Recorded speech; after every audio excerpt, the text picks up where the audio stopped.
We hear it all the time, right? Companies trying to do good. But what happens when doing the right thing means walking away from a massive, massive payday? Today, we're diving into this incredible high-stakes dilemma, where a company's conscience slams right into the cold, hard letter of the law.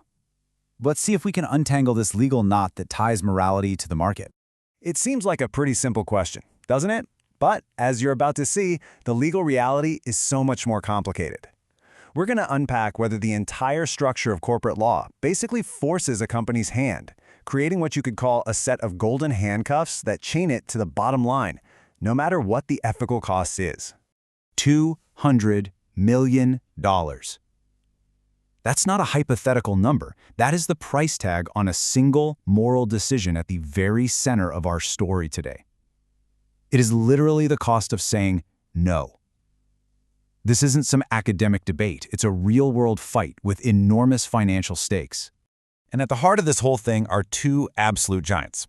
On one side, you've got Anthropic, a top AI developer that was literally founded on principles of safety, and on the other, the US Pentagon. Just imagine, for a second, a near future where this exact standoff becomes the test case for whether a company can even have a moral compass in the 21st century. So here's our game plan for breaking this down. First, we're going to look at the specific moral red line that Anthropic refused to cross.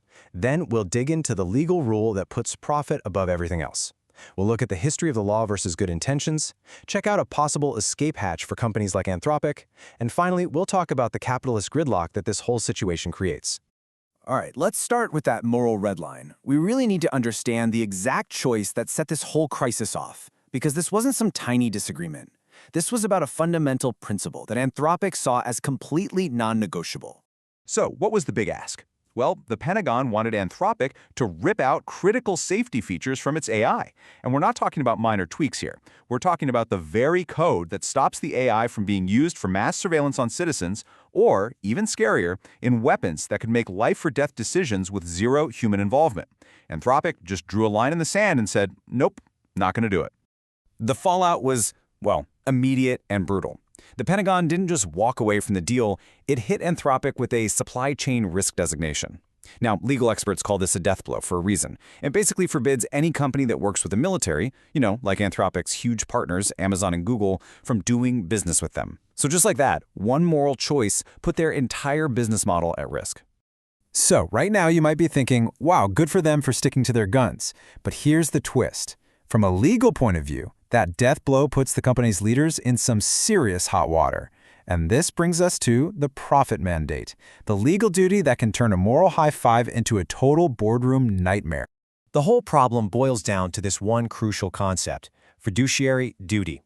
It is the absolute bedrock of how corporations are supposed to work. All it really means is that the people in charge, the board, the executives, have a legal obligation to act in the best financial interests of the company's owners. And who are the owners? The shareholders. Their job is to protect that investment. Now, this fiduciary duty usually gets broken down into three key parts. First, there's the duty of loyalty. That means directors have to put what's best for shareholders ahead of their own personal feelings or morals. Then you have the duty of care. This means they can't make reckless choices that are obviously going to lose the company money, like, maybe triggering a death blow designation. And finally, there's the duty of obedience, which means they have to follow the company's stated purpose, which for almost every corporation on Earth is, you guessed it, making money.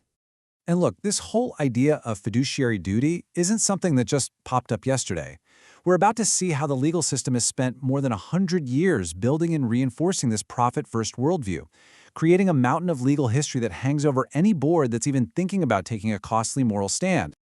This timeline really lays it all out, brick by legal brick. It starts way back in 1919 with a case called Dodge v. Ford.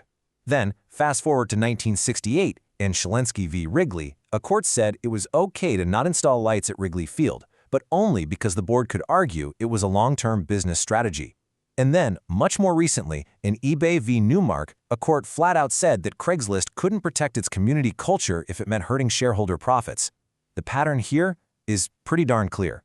And this is the sentence that basically started it all. Henry Ford wanted to stop paying extra dividends to his shareholders. Instead, he wanted to use the company's profits to lower the price of cars and pay his workers more. His goal, he said, was to do as much good as we can.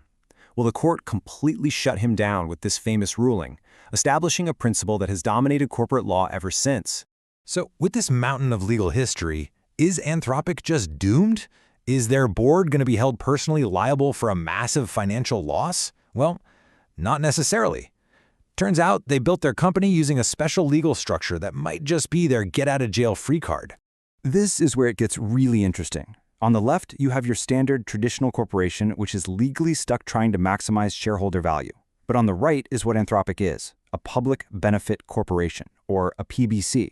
And this changes the game completely. The law for PBC requires its directors to balance three different things: making money for shareholders, serving the public interest, and considering the interests of anyone else affected by what the company does. And Anthropic's public benefit isn't just some fluffy mission statement on a poster in the break room. It's written directly into its legal DNA. Their charter legally forces them to pursue the responsible development and maintenance of advanced AI for the long-term benefit of humanity. Now, this gives their board the legal cover to say, hey, turning down the Pentagon's demands wasn't us failing our duty, it was us fulfilling it. But, and you knew there was a but coming, right? The PBC structure isn't a magical force field. It's not perfect. Any major shareholder with more than a 2% stake can still sue the board. And they could argue that the board didn't just balance profit with their mission, they totally abandoned profit altogether. Plus, if a decision leads to a death blow that cripples the company, a court could still say that was just an irrational business move. And here's the kicker: only shareholders can sue. Humanity can't take the company to court to enforce its mission. So this brings us to the final, and maybe the trickiest part of this whole puzzle. Because even with the legal shield of being a PBC, companies like Anthropic still have to operate in a brutally competitive system, one that is constantly, relentlessly pushing them back towards putting profits first.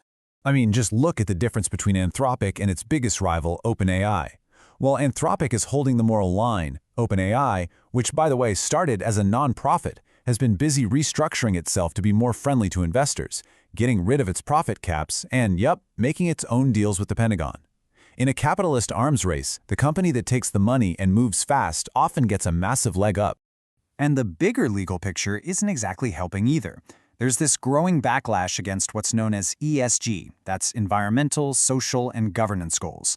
For instance, a recent case that involved American Airlines diversity initiatives just reinforced the idea that if you prioritize social goals over direct financial results, you could be violating your fiduciary duty. This whole trend is actively shrinking the legal space for companies to make these kinds of moral choices. So let's bring it all back home and look at the real-world damage from a legal perspective. A furious shareholder wouldn't just complain about principles, they would file a lawsuit making these specific claims. Losing that $200 million contract? That's a waste of corporate assets. The death blow from the Pentagon? That's a failure to preserve commercial viability. Risking a big IPO? Harm to shareholder equity. Letting OpenAI get ahead? You could call that negligence. See? Every moral choice has a matching legal and financial weak spot. And this, right here, is really the heart of the entire problem. Corporate law, as it stands today, is built to protect one thing: capital. It creates this strong, legally enforceable duty to shareholders. But a duty to humanity, no matter how good it sounds, has absolutely no legal standing. It's just a nice idea in a system that's built on cold, hard returns. So Anthropic made its choice, and it's betting on this special legal structure to protect it. But their story really uncovers a much deeper question for all of us. If our entire system is designed to put profit first, are corporate principles just a luxury, something that only exists until the first big lawsuit comes along? Or can a new kind of company really, truly break free from those golden handcuffs?